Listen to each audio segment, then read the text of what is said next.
This person is asking the important question here. Why are people obsessed with working until 2 years before falling dead?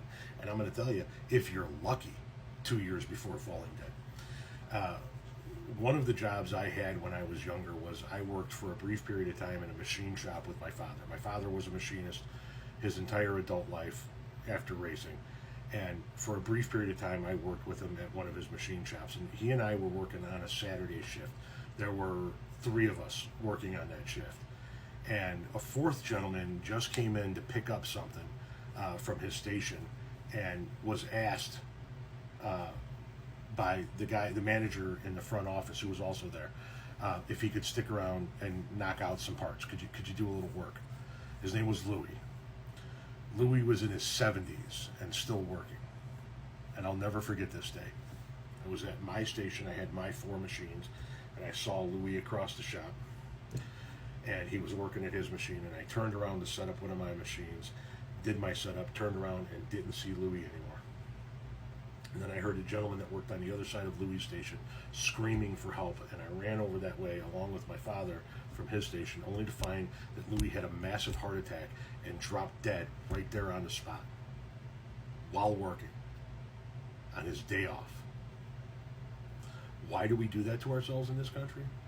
Because in this country, we have been convinced that your value only lies in your work, and that in order to live the true American dream, you got to bust your ass for as many hours as you can possibly bust them until the day you die in order to live that American dream, in order to have all of that stuff. And I'm here to tell you that you don't.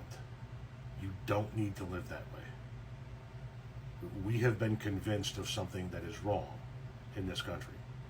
Democratic socialism, capitalism with strong, robust social safety nets work in many other countries where people do not have to put 80 hours a week in. People do not have to work every fucking week of the year and not take a vacation. And if you're lucky, you get 7 days off to go sit on a beach somewhere while you're worrying about your job. When my wife and I travel internationally, specifically when we go to Jamaica, we meet people from other countries, and they're talking about how they're on their 3rd 15-day vacation of the year, and they are stress fucking free.